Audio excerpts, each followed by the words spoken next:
Excelente tarde, reciban un cordial saludo de parte de Ediciones Cuculcán. Bienvenidos a la novena sesión de nuestras actividades de formación docente bajo el programa Educación en Acción, ciclo de webinars Cuculcán 2025, donde ofrecemos a los docentes formación accesible y gratuita. El tema en esta ocasión es conservación en el aula, estrategias didácticas basadas en el monitoreo de jaguares en Nayarit. La Fundación Jaguares en Protección que nos acompaña hoy es una asociación dirigida por el doctor Víctor Luja, quien es biólogo ecólogo de la conservación y fotógrafo de naturaleza, profesor en la Universidad Autónoma de Nayarit, y la doctora María Zamudio, científica social especializada en procesos socioecosistémicos. Su labor se centra en el estudio y conservación del jaguar y su ecosistema en el occidente de México.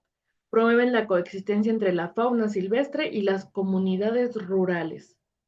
Principalmente, esta asociación se dedica al estudio y la conservación del jaguar y su ecosistema en Nayarit. Promueven la coexistencia entre la fauna y las comunidades rurales. En esta charla se alinea con el Objetivo de Desarrollo Sostenible 15, Vida de Ecosistemas Terrestres. A través de la educación ambiental, buscamos generar conciencia sobre la conservación de especies en peligro y la preservación de su hábitat natural.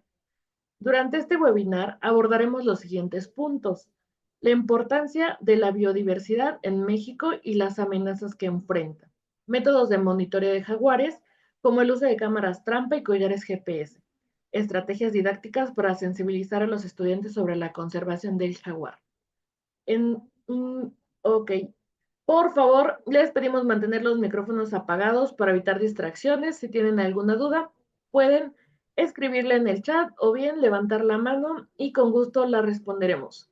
Al final de la sesión tendremos una ronda de preguntas en la que también resolveremos sus inquietudes. Recuerden que al finalizar se les enviará el enlace al formulario para que ingresen sus datos y así puedan recibir su constancia de participación. Sin otro particular, le damos la bienvenida a la doctora y al doctor. Hola, muchas gracias primero por la presentación y pues por darnos este espacio, ¿no? Para compartir con ustedes, pues algunas de las estrategias didácticas que nos han funcionado cuando hablamos de conservación, sobre todo en el aula, ¿no? El tema de hoy, pues como ya lo mencionaron, vamos a abordar algunas estrategias didácticas que hemos ido adaptando a cada uno de los contextos donde visitamos y que están basadas regularmente en el monitoreo de jaguares, pero no exclusivamente, ¿no? También tenemos otro tipo de aproximaciones que incluyen a las presas de los jaguares, pero también al ecosistema en general, ¿no? Como al entorno. Entonces, bueno, ya nos presentaron, ahorita estamos el doctor Víctor Luja y yo. Y me gustaría comenzar, si pueden pasar la diapositiva, con una pregunta que quizá todos ya tenemos algunas respuestas, ¿no? Si nos preguntan por qué debemos enseñar sobre conservación, seguramente todas y todos de los que estamos aquí presentes podríamos contestar sin ningún lío, ¿no? Sin embargo, en el tema de conservación, pienso que nunca hay que dar nada por sentado, entonces por eso es importante volvernos a preguntar, ¿por qué enseñar conservación? Y nosotros consideramos que principalmente por tres cosas, ¿no? Primero, esta cuestión de sensibilización a través de la información. Queremos que las y los estudiantes y en general la sociedad reconozcan, primero conozcan lo que nos rodea y después reconozcan la importancia de esto que nos rodea, llámese fauna, llámese flora y en general el entorno, ¿no? Y por supuesto, no solo conocerlo, sino también valorarlo. ¿Cómo vamos a conocer sin valorar, ¿no? Yo pienso que van de la mano. Por otra parte, también no solamente es conocer y reconocer la importancia, sino concientizar y comprender las causas profundas que actualmente están llevando a que nuestro entorno se esté degradando, ¿no? ¿Cómo conocemos las causas profundas? ¿Por qué están sucediendo estas problemáticas ambientales? Y cómo nuestras acciones individuales y colectivas también están contribuyendo a este deterioro, ¿no? Y también, obviamente, cómo podemos no, cómo podemos incidir positivamente para detener o para minimizar estos impactos negativos, ¿no? Y por último, pero como la cuestión más importante es brindar las herramientas a nuestras y nuestros estudiantes, pero también a la sociedad en general, para poder actuar, ¿no? Porque muchas veces como ciudadanos, como ciudadanas, nos pensamos ajenos a las problemáticas ambientales y decimos, bueno, esto lo tienen que resolver los biólogos o los ambientalistas o el gobierno, ¿no? Pero no nos posicionamos como agentes activos, como agentes de cambio en esta problemática, porque si bien todos estamos incidiendo negativamente, no todos estamos tomando acciones para revertir o para mitigar estos impactos negativos que todos estamos teniendo, ¿no? Que todos estamos impactando en general en nuestro entorno. Entonces, brindar estas herramientas, cómo hacer, cómo podemos hacer para impactar positivamente en nuestro entorno, que pueden ser desde pequeñas acciones hasta acciones colectivas. Y finalmente el objetivo también es que nos integremos activamente a colectivos que buscan la conservación de nuestro entorno y que si no existen también tengamos la capacidad de crear nuestros propios colectivos, ¿no? Y pues finalmente esto, ¿dónde inicia? Pues en uno de los núcleos más importantes que tenemos como sociedad, que son las escuelas, ¿no? Pero antes de entrar de lleno en estas estrategias didácticas que nosotros un poco resumimos para que ustedes como docentes puedan implementarlas en el aula, me gustaría darle la palabra al doctor Víctor. Él es el encargado de toda la cuestión ecológica y de monitoreo de fauna en la asociación, para que él nos platique un poquito o nos ponga en contexto sobre cómo está la biodiversidad actualmente y qué hacemos nosotros desde Jaguares sin Protección para el estudio de esta biodiversidad que tenemos, ¿no? Bueno, pues muchas gracias. Muchas gracias a la editorial Kukulcán por la invitación. Eh, pues vamos a dar, si me pasa la siguiente, por favor. Bueno, esto fue lo que ya explicó la doctora Mari, que son mostrar algunas de las estrategias didácticas basadas en nuestros métodos, no solamente con jaguares, porque podría resultar bastante ajeno a muchos ambientes, pero esperemos que durante nuestra plática ustedes vayan viendo cómo todo está ligado, ¿no? La siguiente. Pues en un resumen muy rápido y muy fugaz por este grandioso país que tenemos, México, eh, pues es uno de los 17 países megadiversos del mundo. Es decir, en estos 17 podemos encontrar más del 80% de todas las especies que se han descrito hasta la fecha. México tiene más o menos entre el 10 y el 12 de toda la biodiversidad global y pues como lo conocemos y creo que aquí tenemos representantes de diversos estados del país, desde el norte hasta el sur sureste, pues tenemos una gran variedad de ecosistemas, ¿no? Desde los desiertos sonorense y chihuahuense en el norte, el desierto de Baja California, pasando por el altiplano mexicano y sus dos costas, ¿no? La del Pacífico y la del Golfo, que tienen cada una su particularidad, y rematando con la península de Yucatán, pues todas estas ecorregiones tienen características muy particulares que, eh, que se han venido reflejando desde el pasado, es decir, lo que vemos ahorita, las montañas, las plantas, los animales, pues son producto de la historia evolutiva del país. Han chocado placas tectónicas, ha habido nacimientos de volcanes, ha habido eh, agrietamientos gigantes que han formado y conformado el territorio como lo conocemos el día de hoy. Y por eso tenemos ahora más o menos unas 200,000 especies de plantas, animales, hongos, virus, bacterias descritas. Muchas de ellas son endémicas, es decir, que no se encuentran en ningún otro lugar del planeta. Y pues tenemos grupos de especies que sobresalen entre los demás, ¿no? La biodiversidad es mucho más abundante. Por ejemplo, estamos entre el primero y el segundo lugar a nivel mundial, peleándonos con Australia, sobre anfibios y reptiles, ¿no? Lagartijas, serpientes, ranas, sapos. México y Australia van siempre cambiándose el primer lugar de país más diverso, pues por la rapidez con la que se están describiendo especies, ¿no?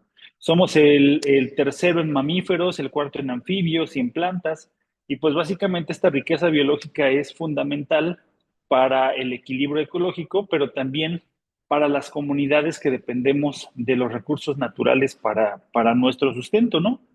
¿Por qué? Porque la biodiversidad mexicana pues es un componente bastante crucial eh, y forma parte del patrimonio cultural del país.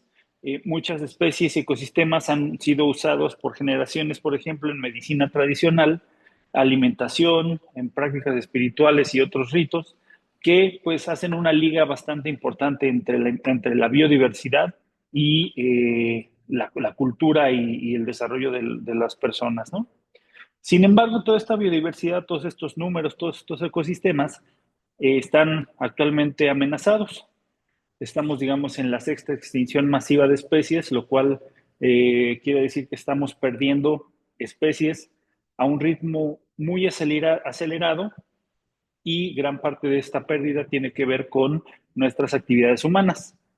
Básicamente los problemas se centran en la deforestación y cambio de uso de suelo, es decir, estamos cortando bosques, selvas, desiertos, humedales, todo, para dar paso a la expansión agrícola, ganadera, urbana, y pues obviamente eso reduce drásticamente los ecosistemas naturales. Cuestiones más globales como el cambio climático, cuestiones más particulares como la caza, el tráfico ilegal de especies y obviamente todo lo demás que está asociado con nuestras actividades, como lo es la contaminación, el traslado de especies de un sitio a otro, haciendo que haya problemas entre especies nativas y exóticas, y por supuesto la sobreexplotación de recursos naturales, ¿no? Es decir, la sobrepesca, la tala excesiva, el sobrepastoreo, pues son conjuntos de amenazas que hacen que toda la biodiversidad en el país esté en mayor o menor medida amenazada, ¿no?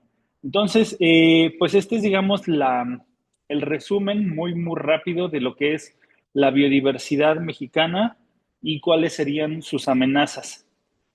Dentro de la biodiversidad mexicana está el jaguar, que es una especie bandera, es decir, que es una especie icónica que está presente en nuestras culturas, en las culturas mesoamericanas desde antes de la llegada de los españoles, y pues obviamente tiene una liga espiritual, cultural, eh, mística, en ritos, en leyendas, en creencias, en muchas culturas, entre ellas las más importantes, la maya, la olmeca. En el centro del país también se tienen indicios de que los jaguares eran considerados estas criaturas poderosas, lo cual daba un rango muy superior a los guerreros jaguar.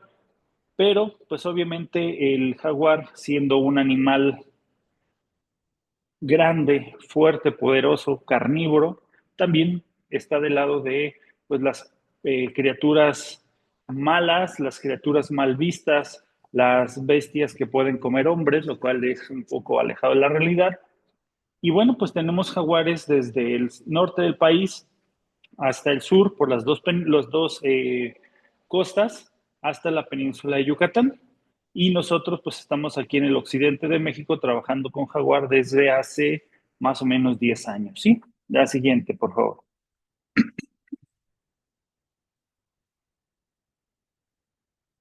¿Sí me pasa la siguiente, por favor?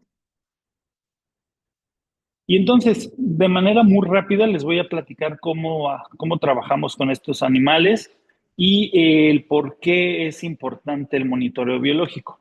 Como ya les dije, tenemos muchas especies, no sabríamos que hay muchas especies si no las monitoreamos, pero también eso del monitoreo, es decir, es como un termómetro, ¿no? De cómo están los ecosistemas, es para evaluar el estado de la biodiversidad. Identificamos, por ejemplo, mediante muchos métodos. Las cámaras trampas son ahorita una herramienta como de moda para trabajar con mamíferos medianos y grandes, con otros grupos también, pero se monitorean insectos, plantas, hongos, peces, ballenas. Muchas personas se dedican a distintos grupos con diferentes métodos para saber si un año fue diferente a otro, si un año hay más animales que otros, y eso nos ayuda a recopilar información para tomar decisiones, ¿no? Por ejemplo, como les decía, para identificar especies en peligro de extinción, para detectar cambios en poblaciones de flora y fauna y, por ejemplo, para conocer lo que se llama la salud de los ecosistemas. Hay grupos bien interesantes como los anfibios, que son las ranas, los sapos, las salamandras, que nos detectan o cuando las estamos estudiando consistentemente, de repente podemos ver que de un año a otro cambió la abundancia de una o se extinguieron completamente de las charcas donde las estudiamos. Y bueno, esa es una alarma, es una alerta temprana para detectar amenazas. ¿Qué está pasando? Cambio climático, especies invasoras, contaminación, deforestación y degradación de los hábitats. Y bueno, pues eso tiene que ver con los programas de monitoreo y esos programas ayudan a la toma de decisiones basados en evidencia. No es nada más decir, hay muchos, hay pocos, antes había más, ahora hay más, ¿no? Como normalmente se nos dice y se nos da la información, sino que podemos tener datos consistentes durante mucho tiempo y saber cómo se comportaban las poblaciones, ya sea para toma de decisiones basadas en evidencia, para ejecución de proyectos de conservación y obviamente para cuestiones de educación y concientización ambiental, ¿no? No podemos, no podemos conservar lo que no conocemos y obviamente tenemos que investigar para conocerlo.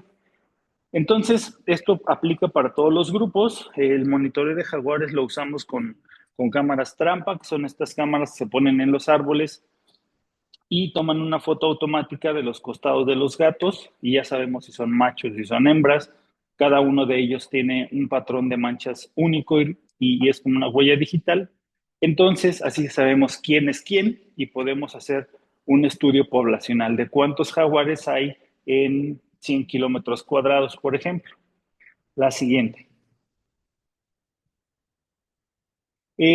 Otro método que utilizamos son collares GPS, que son estos aditamentos que trae el gato en el cuello, y esto nos ayuda pues mucho para saber cómo se mueven. Actualmente, para tomar decisiones sobre el paisaje, nos ayuda mucho a decir, bueno, un jaguar se está moviendo en promedio 4 kilómetros por día, utiliza estos pedazos de manglar o estos pedazos de selva, pasa por debajo de estas carreteras, utiliza estos túneles y es la manera en la cual nosotros podemos plantear alternativas para una mejor gestión de los recursos naturales. Pero bueno, ustedes dirán, los jaguares están allá en la selva, están en los desiertos, pero este mismo proyecto, estos mismos proyectos se hacen también con fauna urbana. Se les ponen collares, por ejemplo, a los cacomixles, que ahorita están saliendo mucho en las ciudades, a tlacuaches, a zorras, e incluso hemos visto que muchos animales se están acercando más a las zonas urbanas y obviamente el poder conocerlos y el poder entender cómo se mueven en un entorno urbano, pues es bastante interesante. Por eso, digamos, aterrizando nuestro conocimiento, podríamos implementar monitoreo de fauna silvestre y si se hace en algunas escuelas y entornos urbanos, ¿no? La que sí. Y bueno, no sé si a partir de aquí, Mari, ¿quieres empezar? Sí, está bien. Muchas gracias por la información. Y bueno, una vez que tenemos esta información que es súper importante para reconocer cuáles son las técnicas que regularmente se utilizan para estudiar la biodiversidad y los cambios, como lo mencionaba el doctor. Es, es también relevante preguntarnos por qué debemos transmitir esta información que es teórica, pero también práctica en las aulas, ¿no? ¿Por qué es importante? Bueno, también yo creo que nadie pondría en duda que es importante, ¿no? Pero ¿por qué es importante? Bueno, porque a partir de llevar esta información a las aulas, como ya se había mencionado, aumentamos, quizá no en todos los y las participantes, la conciencia y la sensibilización ambiental, ¿no? Pero también vamos formando ciudadanos responsables a partir de reconocer cuáles son las problemáticas y cuál es nuestro papel activo en estas problemáticas. Es muy probable que todo este conocimiento nos lleve a ser ciudadanos, ciudadanas más responsables, ¿no? También, por supuesto, y uno de los elementos más importantes es el desarrollo de habilidades científicas y en algunos casos hasta tecnológicas, ¿no? Y a partir de ello también es posible que con información de este tipo, pues incluso podamos inspirar futuras vocaciones de las personitas a quienes estamos dirigiendo estas actividades, esta información, ¿no? También hay una conexión con la realidad, tanto local como global, esta conexión con lo que nos rodea al conocerlo y al cuidarlo, y también cómo esto que nos rodea se conecta de maneras más amplias, pues con el mundo, ¿no? Porque, bueno, antes de tener redes sociales y de todo este crecimiento virtual, en nuestra realidad más bien se circunscribía a nuestro municipio, probablemente, incluso un poquito más amplio a nuestro país, pero principalmente a nuestro entorno más cercano. Pero ahorita, ya con la realidad eh, con lo virtual, pues estamos muy expuestos también a toda la información global que se tiene. Y esto puede ser un arma de dos filos, puede ser una ventaja en función de que tenemos mucha más información de muchísimas cosas, pero también cómo manejamos esta información y cómo la aterrizamos principalmente en las aulas, ¿no? Porque yo he visto que el tema ambiental ahorita ya pues entra como casi una obligación en las aulas, pero obviamente se tratan temas como cambio climático, como el agua y cómo estamos terminando con el agua, ¿no? Pero nos quedamos como en una cuestión súper global y no terminamos aterrizando cómo estamos conectados con el cambio climático y qué tiene que ver la conservación de especies o, por poner un ejemplo, la conservación del jaguar con el cambio climático. ¿De qué me sirve el jaguar, no? Como que estamos un poquito todavía desconectados de estos temas que sí nos integran directamente a las cuestiones de conservación. Entonces, pues nada, ¿no? Una de las principales cuestiones y por qué es importante transmitir esta información, pues es crear esta conexión con nuestra realidad, ¿no? Y fortalecer también las cuestiones éticas y la responsabilidad social. Me cambian la siguiente diapositiva, por favor. Y ahora sí, nosotros quisimos, en lugar de seguir como platicándoles qué hacemos nosotros y cómo hemos implementado toda esta información de conservación en las aulas, quisimos prepararles algunas actividades que ustedes pueden adaptar para llevar información a las aulas, ¿no? La verdad es que lo trabajamos mucho, nos daba un poquito de ahí de miedo porque nosotros obviamente no tenemos una formación como tal en educación, ¿no? Pero sí hemos tenido algunas estrategias que nos han funcionado en el aula, en aulas, sobre todo cuando nos invitan pues a preparatorias, a primarias, y armamos tres actividades que ahorita que les vamos a platicar. Y sí tratamos de ponerles un objetivo, cuáles materiales se necesitan y cómo sería el desarrollo de estas actividades. Obviamente es una manera muy general de mostrar las actividades, porque estas actividades pueden tener variantes como participantes, ¿no? Es como yo creo que cada uno de ustedes tendría que adaptarla a su contexto y a sus posibilidades y también a quienes van a participar, ¿no? Entonces, tratamos de hacerlo de manera muy general para que ustedes puedan, si les interesa, retomarlas y aplicarlas cada uno, ¿no? Entonces, bueno, el principal objetivo es sensibilizar a los estudiantes sobre la importancia de la conservación y familiarizarlos con las cuestiones del monitoreo de especies en sus entornos más cercanos, ¿no? Siguiente. Entonces, la primera actividad que nosotros planteamos es, la llamamos un día de campo diferente. Y en esta actividad vamos a realizar simulaciones de monitoreo de especies en el aula.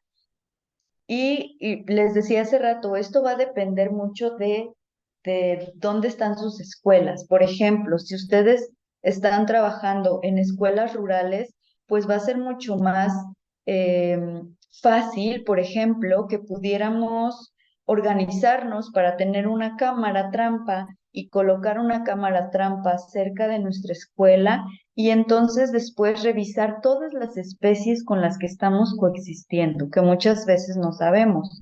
Sin embargo, si es una escuela urbana, eh, casi siempre se nos cierra como la mente y las puertas y decimos, es que aquí no hay animales, entonces, ¿qué podemos hacer? Pues no sé, vamos a hacer un video, no vamos a ver un video. Pero la cuestión es que sí se puede, sí podemos realizar actividades de simulación de monitoreo o Aquí va a sacar el de... um, o actividades reales de monitoreo que ahorita vamos a ver en la segunda actividad. No, para esta actividad, ya sea que estemos en una escuela rural o en una escuela urbana, vamos a tomar actividades principales, ¿no? Imaginemos que estamos en aula y no tenemos acceso a cámaras trampa ni a la posibilidad de salir realmente a campo, ¿no? Entonces, lo que podemos hacer es un, selección de huellas y en esta parte les sugerimos que sean huellas de animales que habitan en su municipio o en su localidad, porque de esta manera la identidad con la fauna va a ser mucho más fácil de lograr, ¿no? Porque si imprimimos, por ejemplo, huellas de jirafas, de elefantes, qué sé yo, de todos estos animales que no coexisten con nosotros, pues probablemente los alumnos y las alumnas sí logran identificar de qué huella se trata esta fotografía, pero realmente no van a sentir una vinculación porque sabemos que nunca, salvo que por ahí alguien tenga un animal exótico en casa, pues nunca nos vamos a encontrar con una huella de jirafa, ¿no? En cambio, si nosotros trabajamos con huellas que sean de animales de nuestra zona, es muy probable que en algún momento, ya sea en nuestro recorrido diario, si vivimos en lo rural, o en una visita que hagamos a campo y veamos una huella, es muy probable que logremos identificar de qué es. Y esta es la importancia de tener este tipo de actividades, que no solamente van a ser teóricas, sino que nos van a dar conocimientos prácticos. Si quieren pasar la siguiente, ajá. Bueno, aquí un poco de los materiales que se necesitarían, impresiones de huellas, de jaguar, de otros animales, que pueden ser en papel o incluso en moldes de yeso, ¿no? ¿Qué vamos a hacer con esta actividad? Una vez que tenemos la impresión de nuestras huellas, podemos hacer una guía de identificación de huellas. Si nosotros pusimos, por ejemplo, las huellas de los 6 felinos que tenemos en México, entonces nuestra guía la vamos a armar, y esta sería tarea principalmente de los docentes, sacando información de internet y mostrando en esta guía, que puede ser como un tipo folleto, cuáles son las características de cada una de estas huellas. Y una vez que repartimos Pues yo considero estas, que es para saber cuál va a ser. bueno, no sé si alguien está preguntando algo o solamente tenían el micrófono abierto. Pero bueno, una vez que tenemos esta guía básica, vamos a poner en grupos o en general al grupo entero a identificar las huellas que ya imprimimos, ¿no? Entonces, de esta manera podemos hacer esta simulación de que vamos a campo y que vamos nosotros identificando estas huellas y obviamente hacer las anotaciones pertinentes, ¿no? Quizá medir la huella, anotarlo.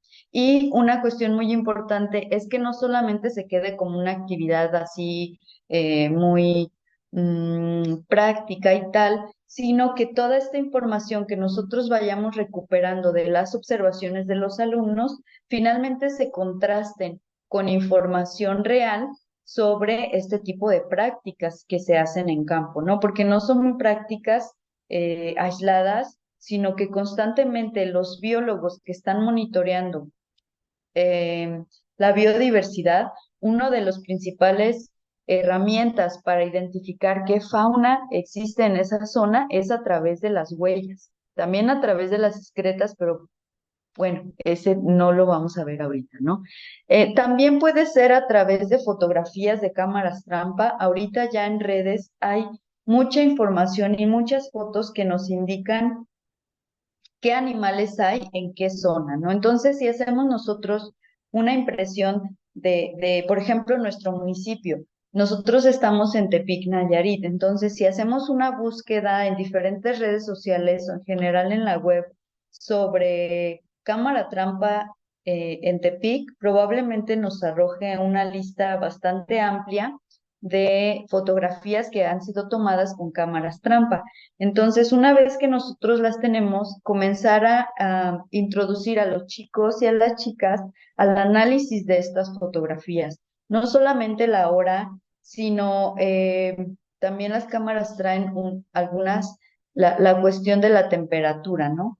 Pero, por ejemplo, si me salieron felinos en esta selección que hice de fotos, si me salieron felinos, 2 felinos me salieron en la noche, me sale un venado de día. Entonces ahí la cuestión más compleja es ir llevando a los chicos y a las chicas a que vayan identificando detalles que probablemente parezcan insignificantes, pero que no lo son. Si los felinos salieron en la noche, pues preguntarnos por qué salieron en la noche y por qué los venados y los cuatís salieron de día, ¿no? Entonces, ellos pueden ir haciendo sus conjeturas, un poco también introduciéndolos en la cuestión de la investigación y finalmente hacer esta comparación con la información que se tiene de los animales, ¿no? Y verificar chicos, las fotografías de los felinos mayormente son nocturnas. ¿Y por qué? Bueno, pues porque sus actividades, sus hábitos generalmente son nocturnos. Entonces, ya no solo les damos la información de que ciertos animales tienen actividad principalmente en la noche, sino que ellos ya la vieron también físicamente y probablemente pudieron identificar estos patrones antes de contrastarlo con la teoría, ¿no? Entonces, básicamente, esa sería una de las actividades generales que se pueden implementar, pero como les digo, pues van a ir ustedes adaptándola a su contexto y también a sus posibilidades, ¿no? Finalmente, la siguiente, por favor. Sí, bueno, esto es todo lo que ya les platiqué, pues debe haber una introducción al monitoreo de fauna, ¿no? Porque también no podemos empezar, oigan, hoy traemos fotos de cámaras trampa, pues sería como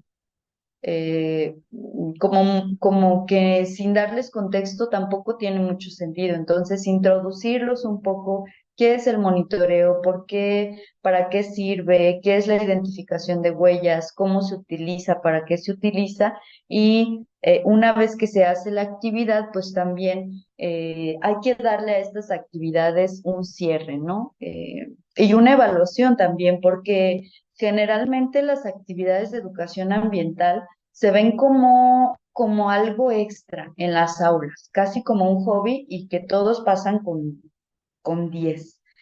Y entonces también hay que irle dando algún tipo de evaluación, ¿no? ¿Cómo fueron tus reflexiones? ¿Cómo fueron tus aportaciones? ¿Realmente estuviste interesado? ¿Realmente estuviste aportando? ¿Realmente seguiste los pasos y te esforzaste y te interesaste? Creo que también es importante, pues, darle la importancia que tiene la educación ambiental, ¿no? Porque sí, si bien se ha hecho en el país un esfuerzo muy grande por introducir estos temas en el aula, también como profesores y como profesoras muchas veces lo dejamos en la cuestión de, sí, lo vimos y ya, no pasa nada, ¿no? Ya todos somos un poco más conscientes y todos pasamos con 10. Entonces, no, también hay que darle su importancia y un espacio en la cuestión de la evaluación para que todos y todas nos podamos esforzar un poquito más, ¿no? La siguiente, esta es una de las actividades que yo considero que son de mis favoritas. Se dice animales en mi escuela o programas de monitoreo escolar, ¿no? ¿De qué va? Pues como su nombre lo dice, básicamente vamos a monitorear qué animales hay en mi escuela. Cuando nos hablan de animales y de conservación, lo primero que se nos viene a la mente por la proximidad como mamíferos es justamente, pensamos en mamíferos, pensamos en jaguares, en cualquier otro felino o en cualquier otro mamífero, ¿no? Que conozcamos, quizá un pecarí, no sé, pero siempre pensamos en algo que más o menos se parezca quizá a nuestras mascotas y que tengamos cierta familiaridad con ellos. Conservación y nos vamos a pensar en ello. Sin embargo, lo que sí nos damos cuenta, pero como que no reparamos mucho en ello de manera cotidiana, es que también estamos en constante contacto con pequeños animalitos que viven con nosotros, incluso en nuestra casa, ¿no? ¿Cuántas veces han o hemos matado arañas, no sé cómo les digan o qué especies haya en sus municipios, pero aquí hay unas cositas que son como lagartijas, me va a perdonar el biólogo porque no sé realmente de qué especie es, pero les dicen choras, ¿no? Entonces estos bichitos se encargan también de comerse otros bichitos como arañas, cucarachas, y no lo sabemos. Y lo que hacemos es, si vemos algo, o lo sacamos o lo matamos, ¿no? Llámese araña, llámese escarabajo, lagartijas, eh, de todo. Generalmente no queremos convivir con fauna y no queremos saber nada de esta fauna, ¿no? Y así como en nuestra casa hay, en nuestra escuela, por supuesto que hay, ¿no? Casi en la mayoría de las escuelas tenemos jardineras. También tenemos bodegas medio abandonadas y árboles. Generalmente hay árboles. Entonces, podemos pensar, no, pues aquí no hay o va a haber muy poca, pero crear este tipo de dinámicas, ir a observar, porque muy pocas veces observamos nuestro entorno, y que las chicas y los chicos vayan y observen su entorno inmediato como es la escuela y vayan haciendo anotaciones de lo que hay, es una de las actividades que en mi experiencia dejan más impacto en, eh, en los participantes, ¿no? Entonces, la dinámica es la siguiente. La siguiente, por favor. Pienso que lo más conveniente de esta actividad es dividirlo en grupos para que no sea una cuestión invasiva y también dejar bien claro, pues, que lo ideal es no tocar ningún tipo de bichos y ningún tipo de indicios de que hay un animal ahí. Entonces, lo que podemos salir es hacer estas pequeñas excursiones dentro de la escuela y que las y los chicos vayan viendo si ven algún animal y si saben qué es, anotarlo, ¿no? O si no saben qué es, tomarle una foto y después verificar en internet qué animal es. Entonces, a partir de eso, bueno, vamos a ir explorando todos los rinconcitos de nuestra escuela y viendo qué hay, obviamente anotando, tomando registro. Este tomar registro es uno de los elementos esenciales en la cuestión de investigación y sobre todo en la cuestión de conservación, porque antes de conservar, pues tenemos que saber qué hay y para eso tenemos que tener listas, ¿no? Podemos llevar lupas, podemos llevar estos binoculares en el caso de que haya árboles, que haya aves, y con esto pues ir haciendo una lista, ¿no? Una vez que tenemos esta lista, lo que sigue es vamos a investigar cuál es la función de cada uno de estos bichos que encontramos en mi escuela. Y aquí viene lo interesante porque pueden salir cuestiones increíbles como por ejemplo que tengamos un ave o un nido de ave y que sea un ave que está en peligro de extinción. Y nosotros o nuestra escuela es el hogar de este individuo, de una avecita que está en peligro de extinción. O que tenemos un escarabajo que solamente vive en esta región. O que tenemos una serpientita que es inofensiva, que además está en peligro de extinción y que es única en mi región, ¿no? Entonces, a partir de toda esta información, ya no solamente vamos a ver a nuestra escuela como un espacio donde vamos a estudiar, donde vamos a reunirnos con nuestros compañeros, sino también como un espacio donde coexistimos con más especies, ¿no? Y que probablemente estas especies sean muy importantes y nosotros no lo sepamos. Entonces, esta es una de las cosas más bonitas de hacer este monitoreo escolar, pero además es muy sencillo y muy enriquecedor en cuestión tanto de aprender a observar nuestro entorno como en lo que se aprende después de observarlo, ¿no? Toda esta información, creo que pues los jóvenes se la quedan muy, así como muy romántico en lo profundo de su ser, ¿no? Yo lo he visto y pienso que si tienen la oportunidad de hacerlo, háganlo y verán cómo les cambia. A lo mejor no a todos, porque sabemos pues que son edades complejas, pero a más de uno les va a fascinar tanto hacer esta actividad como lo que se viene después, los resultados, ¿no? Finalmente también, pues no quedarnos solo en la exploración, sino también pues elaborar algún tipo de informe, de cartel informativo y volvemos otra vez a la cuestión de la evaluación, ¿no? Siguiente, por favor. Bueno, antes de pasar a esta, algunas de las preguntas guía que podemos hacer después de una exploración en nuestra escuela es la cuestión de cuáles fueron las especies que encontramos más. Y también, ¿por qué no?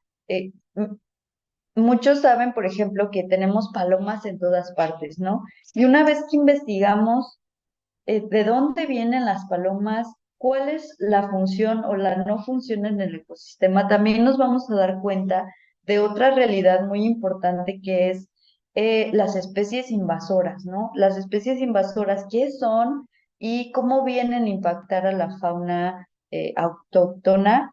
Y también cómo podemos hacer para evitar esta cuestión de especies invasoras que se liga mucho a la cuestión del tráfico de especies, ¿no? Por ejemplo, que a mí me gustó un ave que vi en Brasil y me la quiero traer a México, me la traigo, se me escapa o ya se vuelve una cuestión de comercio. Finalmente después estas aves se escapan o las liberan y terminan en muchas ocasiones siendo depredadoras de especies naturales y que son muy importantes en la región, ¿no? También no solamente es como hacer este monitoreo y ya, ahí quedó la actividad, sino que este tipo de dinámicas em, en el aula y prácticas se van vinculando con otros temas que son súper importantes en la conservación, pero que también como docentes debemos tener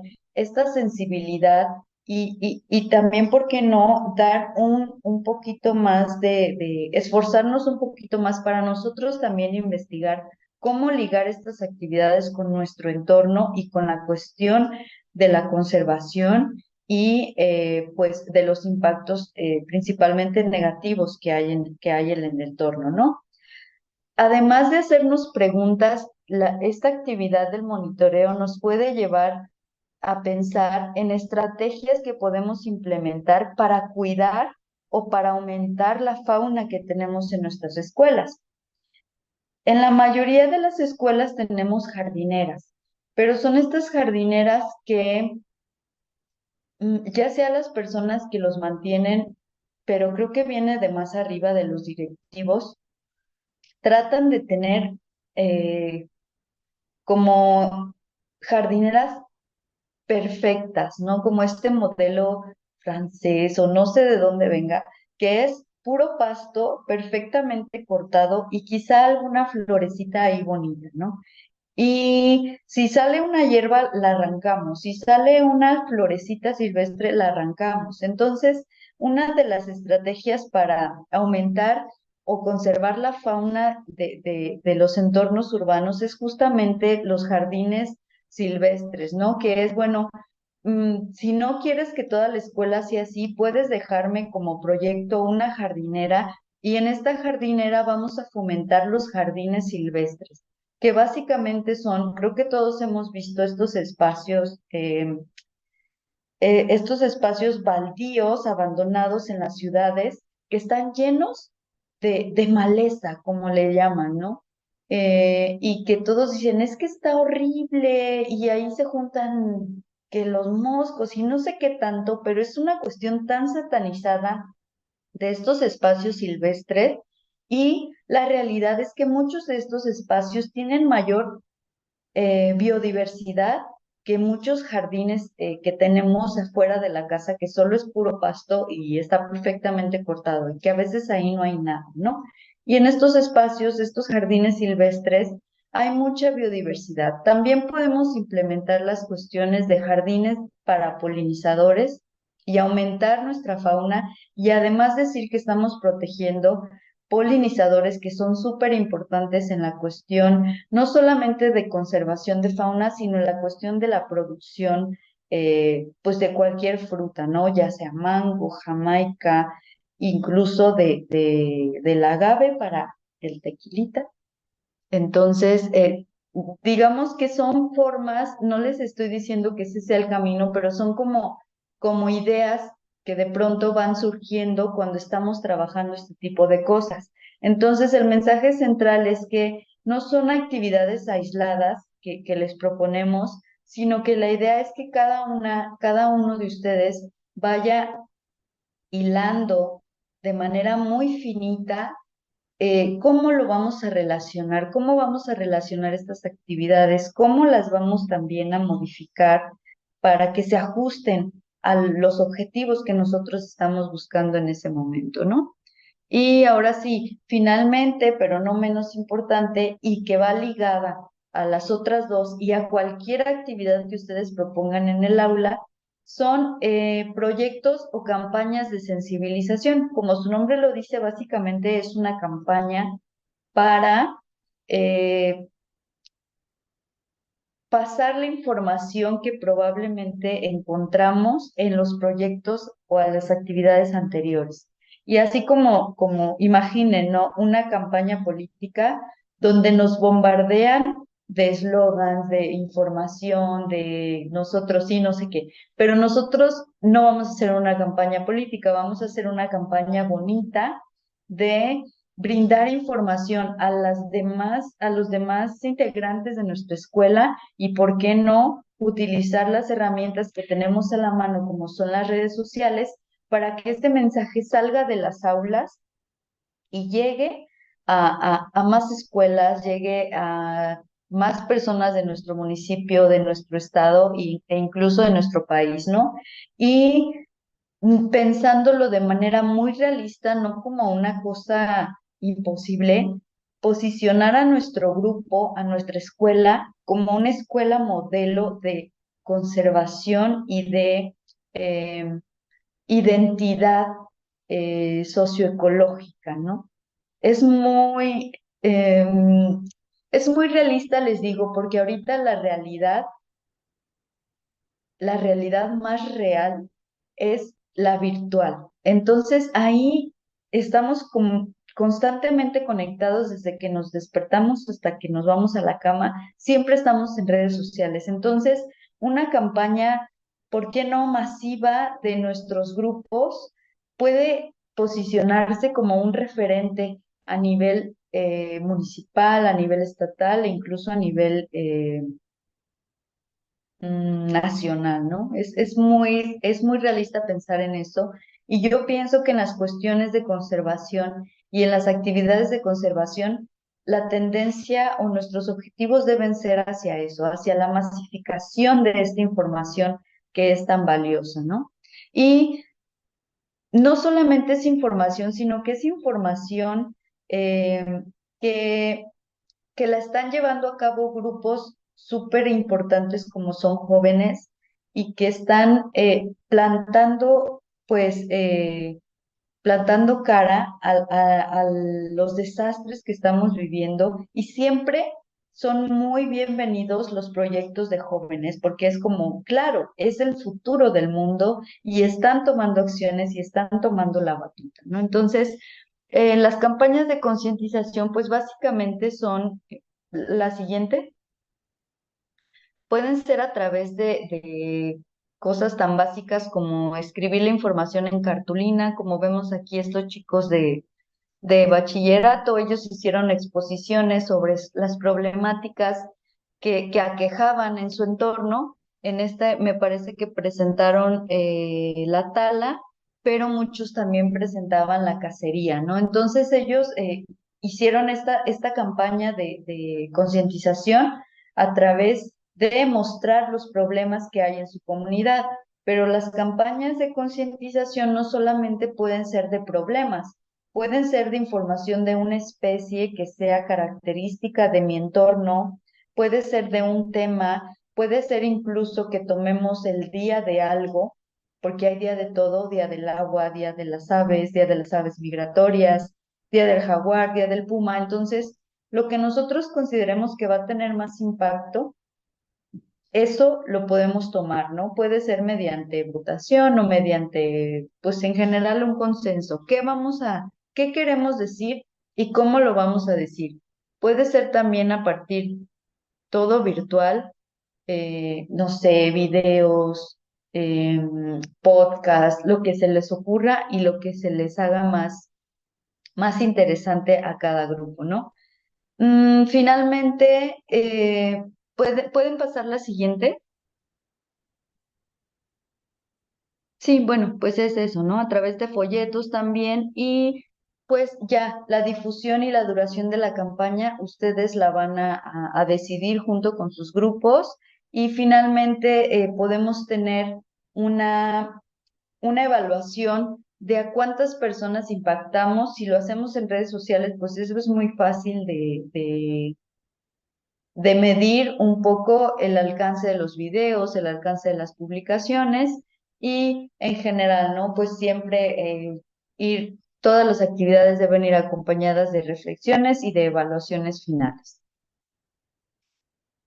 La siguiente, por favor. A ver, permítanme.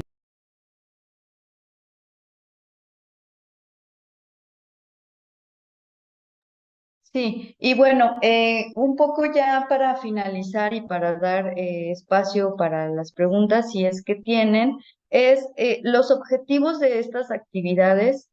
El principal objetivo es la creación de identidad con la fauna local.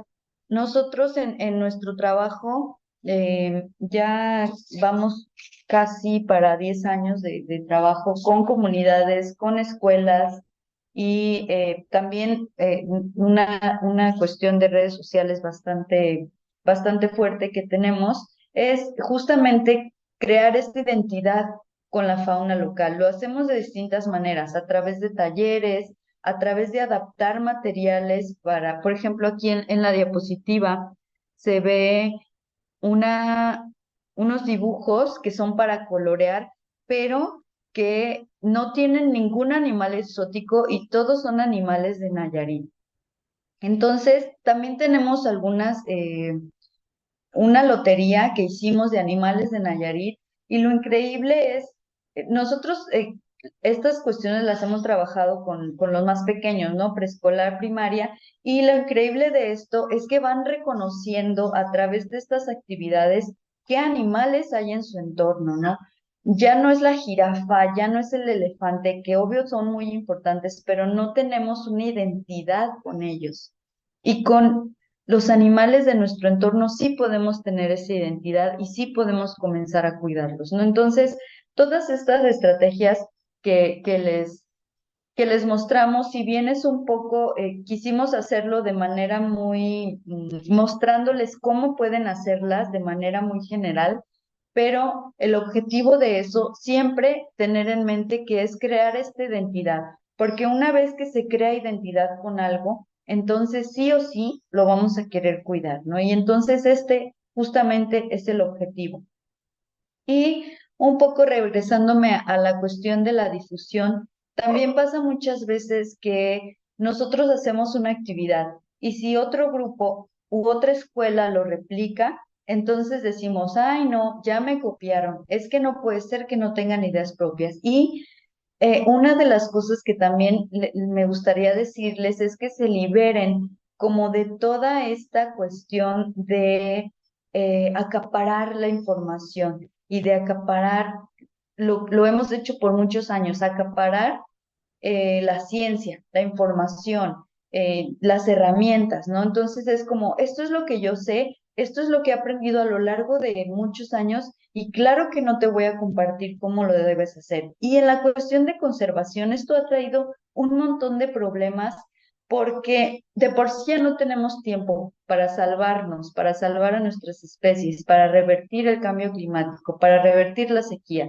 Y entonces, si no compartimos lo que nos ha funcionado, pues ¿cómo vamos a avanzar? No solamente vamos atorando y atorando. Entonces, la idea con estas charlas que nosotros tenemos, con compartirles toda esta información que nosotros fuimos generando a partir de prueba y error pues un montón de tropiezos, ¿no?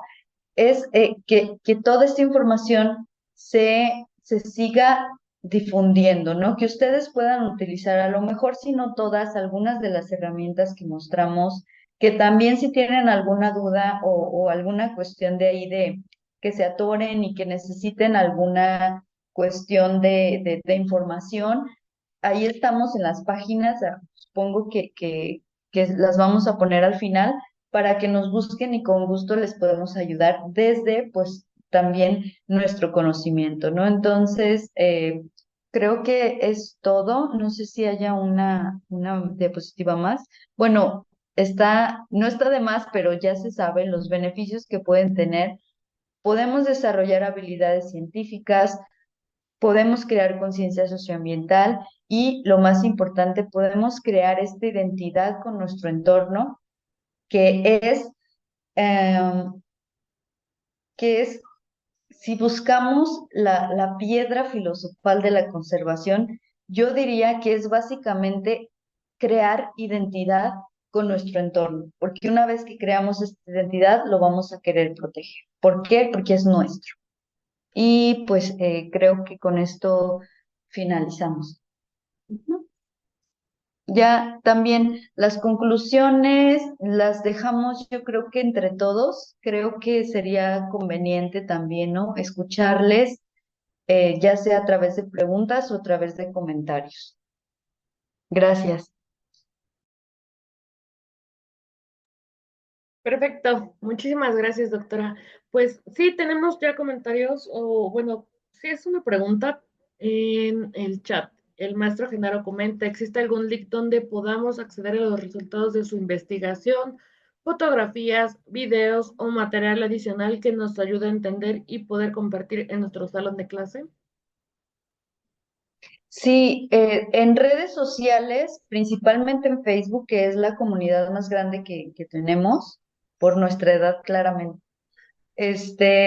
Ahí compartimos regularmente videos, donde en estos videos pues se da información de la fauna de Nayarit, pero también tenemos publicaciones, tenemos un libro infantil y diversos artículos científicos que si el doctor aún anda por aquí y me apoya compartiendo el nombre del sitio o directamente el link, ahí pueden ver todas las publicaciones que hemos hecho, que incluye artículos, tesis, libros, y en redes sociales están fotos, videos, un montón de cosas, principalmente en Facebook, que pueden utilizar si quieren que les pasemos algún video para proyectarlo.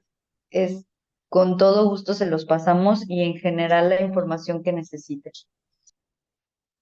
Muy bien, también nos comenta la maestra Gabriela, ¿dónde podríamos conseguir información sobre otras especies?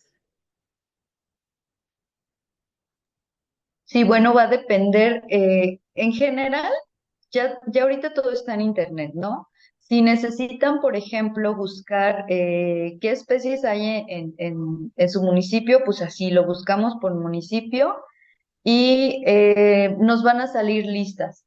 Podemos seguir también asociaciones que sean de nuestros municipios, de nuestros estados, y generalmente ellos van a tener la información de las especies que existen en ese entorno, en ese municipio, y a partir de ello, pues, buscar información. Por ejemplo, si tenemos en nuestro municipio jaguar, ustedes ponen jaguar nada más así y la información que les va a salir es que casi infinita, ¿no? Entonces, ahí lo pueden encontrar.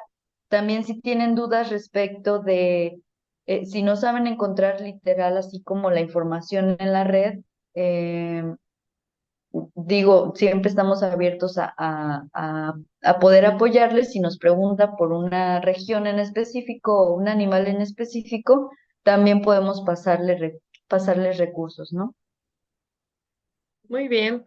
Me parece que tenemos otra pregunta que va más o menos a lo que decían. Dice, ¿cómo sabemos identificar las especies de nuestra comunidad? Es decir, fuentes confiables. A ver, no sé si el doctor esté por aquí, probablemente tenga más info sobre algunas páginas que sean muy confiables y quizá muy fáciles de utilizar para identificar especies, ¿no? Sí, ahí en el chat les estoy dejando algunos vínculos, por ejemplo, en dónde están nuestras publicaciones, y les dejé otro que se llama Naturalista.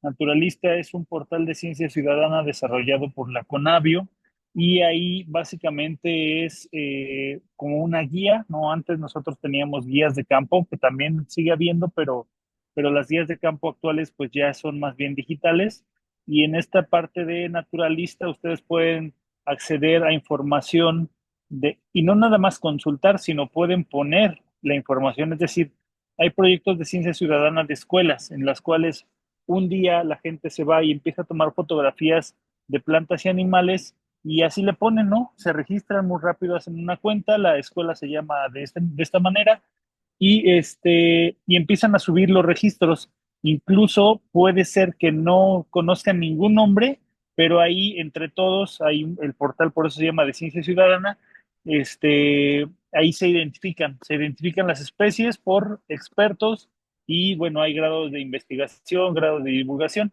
Entonces ahí en el chat les dejo esa liga porque es muy útil tanto para consultar como para establecer proyectos escolares que puedan generar sus propios registros y que las demás personas les ayudemos a identificar sus animales y plantas.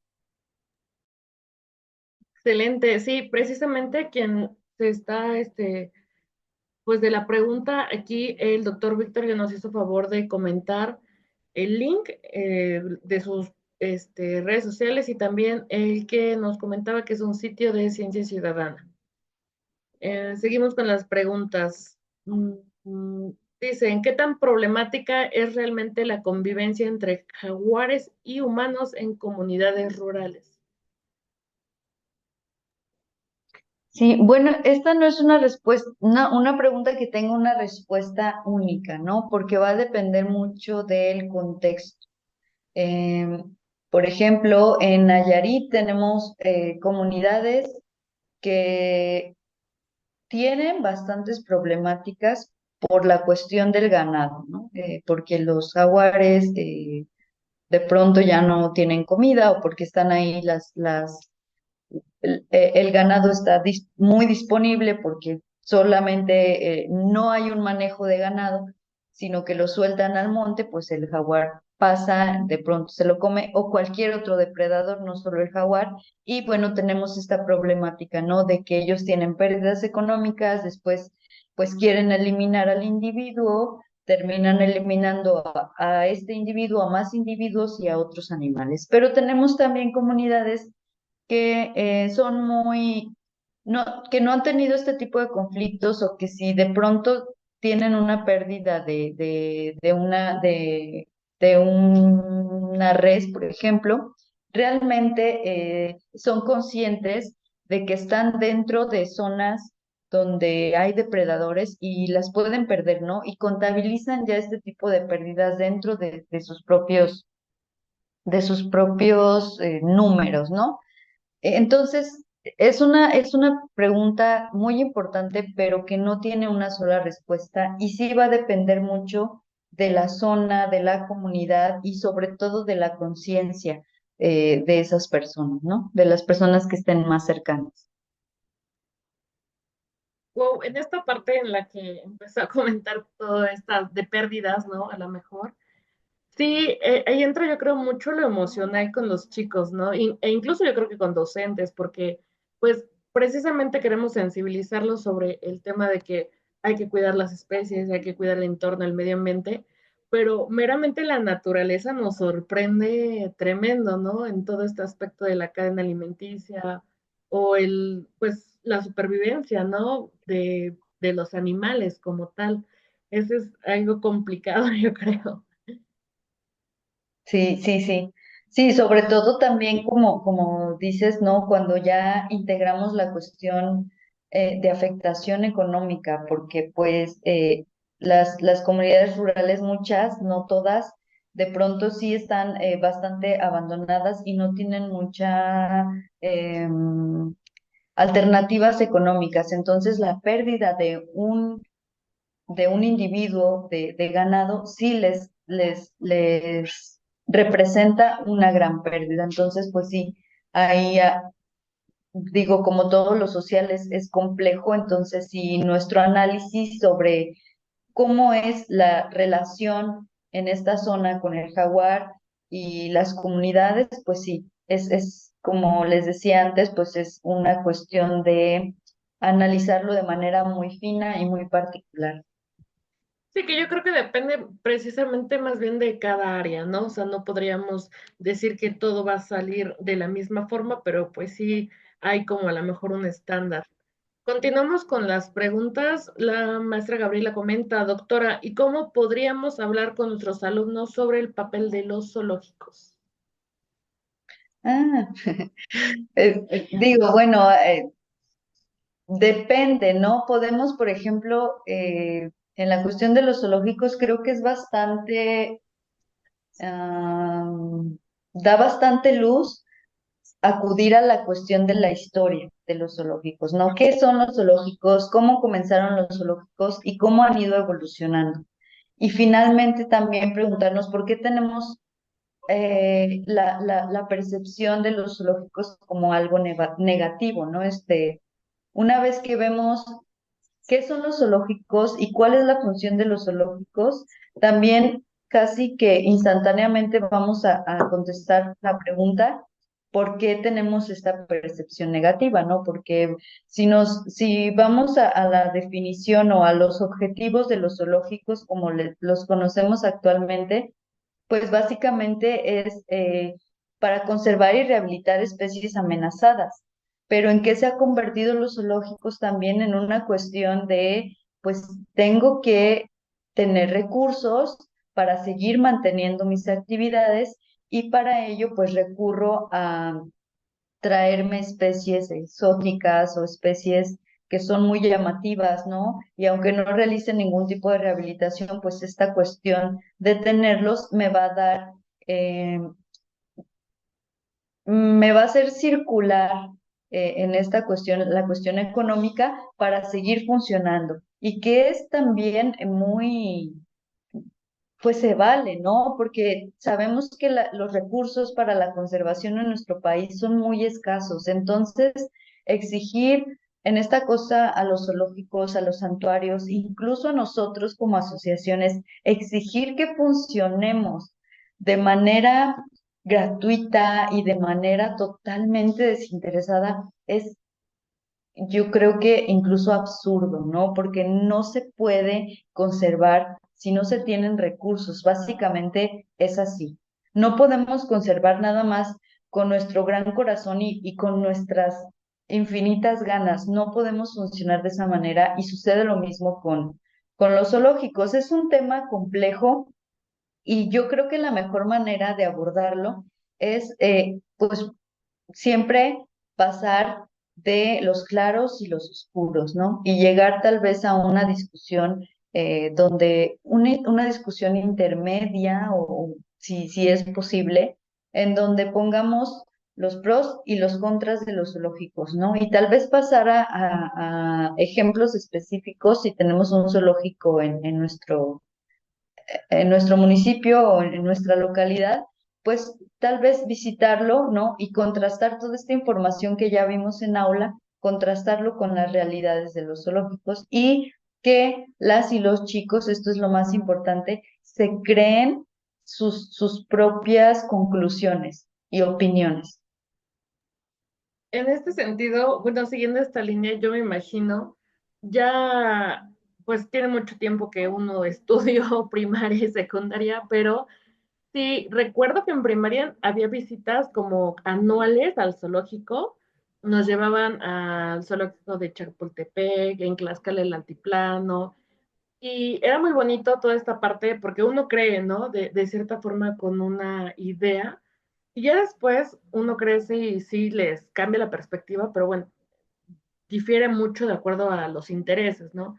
Sin embargo, yo ahorita con lo que mencionó usted, doctora, creo que podría ser también otra actividad que pueden reimplementar en las escuelas y justamente pues poner en juicio cuál es la realidad con los zoológicos, ¿no? Para quitarnos este estigma o a lo mejor este tabú de que pues ya es como un circo o de que pobres animalitos y pues realmente la realidad podría ser otra, ¿no? En la que se procuran a todos los animalitos, las especies, la flora, la fauna y que pues sí, o sea, de alguna forma es un negocio pero que es un ganar-ganar tanto para todas las especies que están ahí y como para pues las personas que están ahí cuidándolos.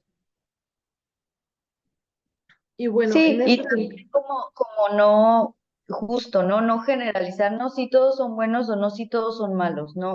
Porque también veía por aquí un comentario, el problema de los falsos santuarios, justamente, ¿no? No todo lo que se dice santuario es bueno o es malo, por un caso.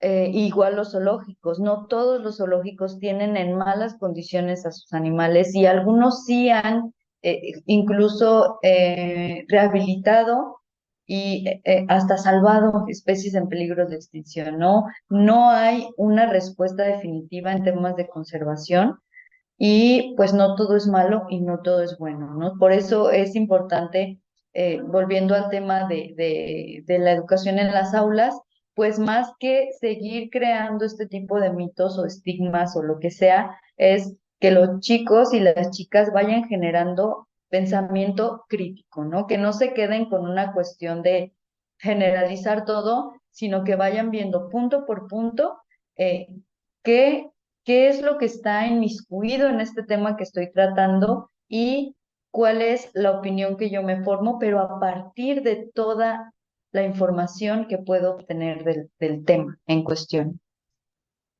Sí, y nada más para terminar con este asunto y desde mi opinión, creo que es importante también que se sepa la historia, ¿no? Los zoológicos fueron creados como centros para que la gente accediera justamente a visitar animales que no iban a ver nunca en su vida.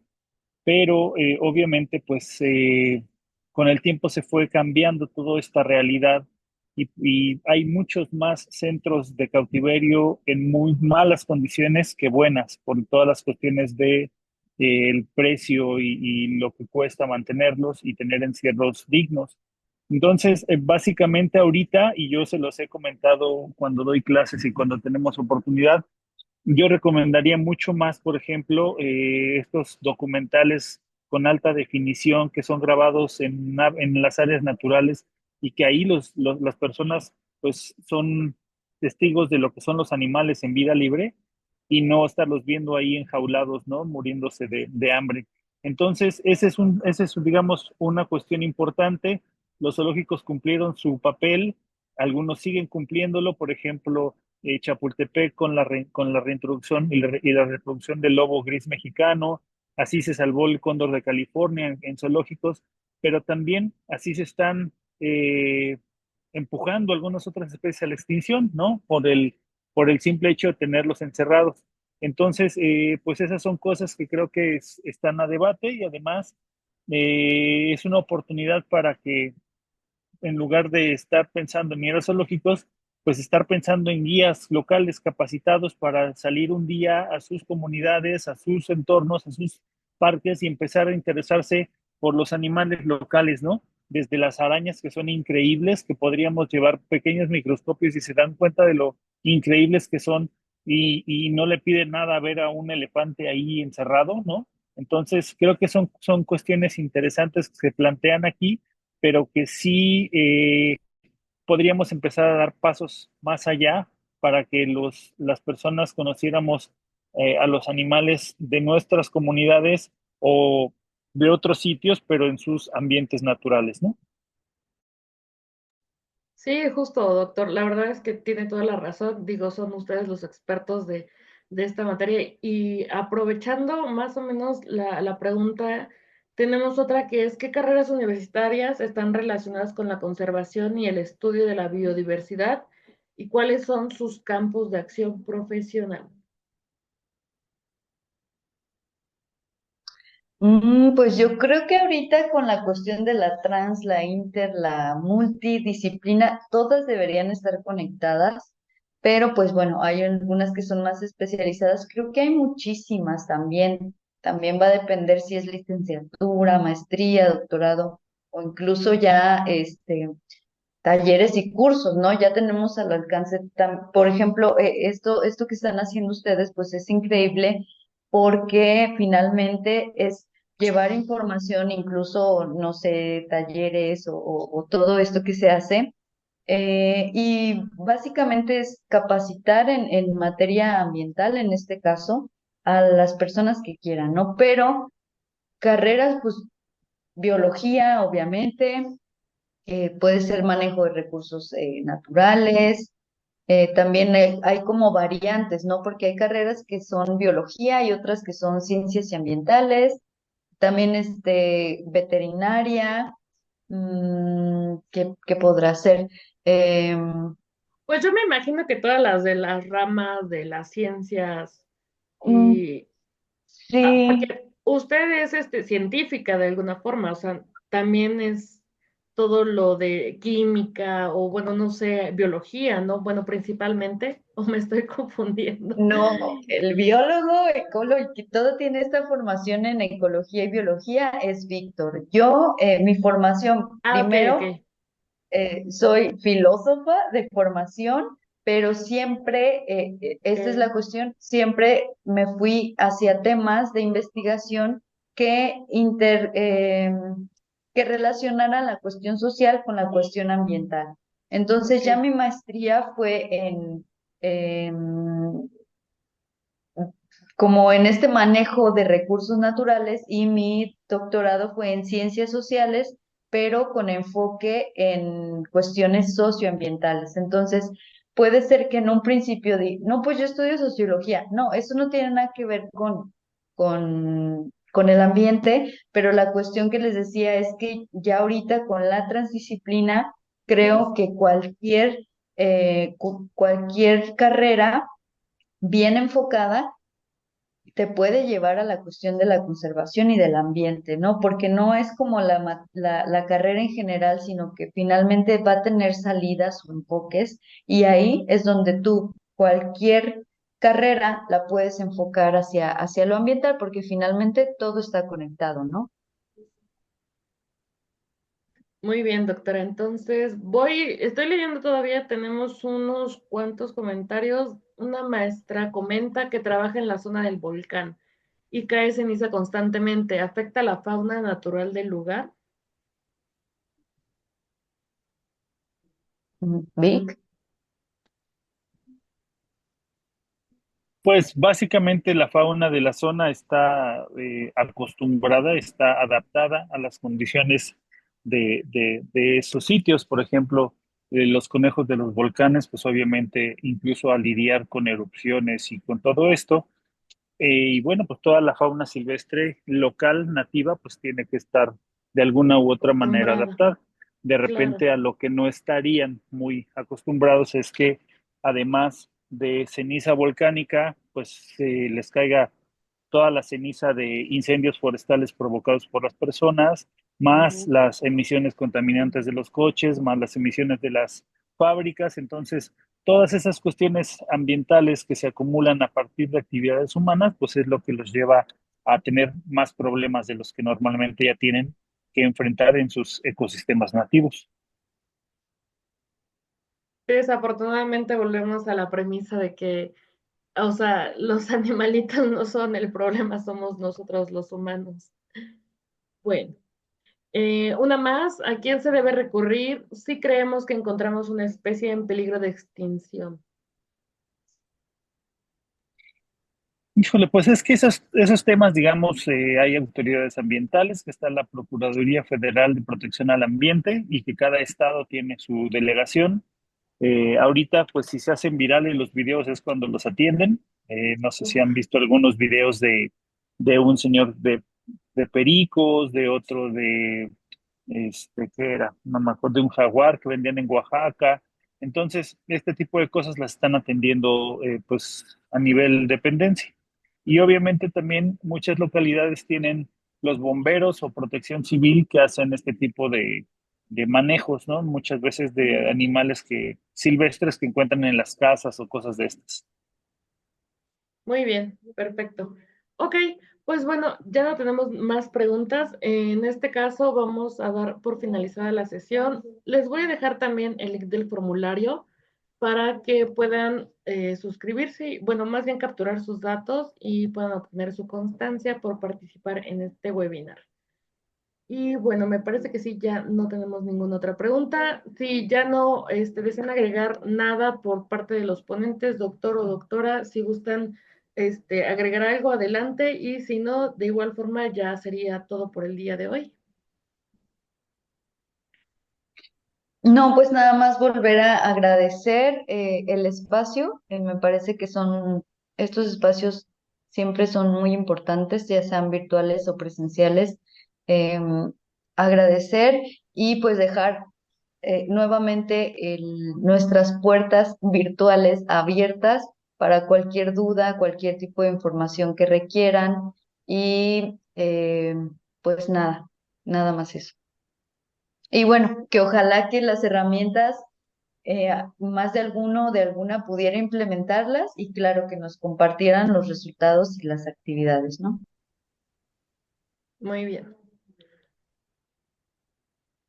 Ok, de acuerdo. Bueno, nos pregunta rápidamente una maestra que cómo podemos apoyar su labor. No sé, me imagino que al ser una asociación, a lo mejor hay, de repente, ¿no? Campañas o, recolecciones de fondos.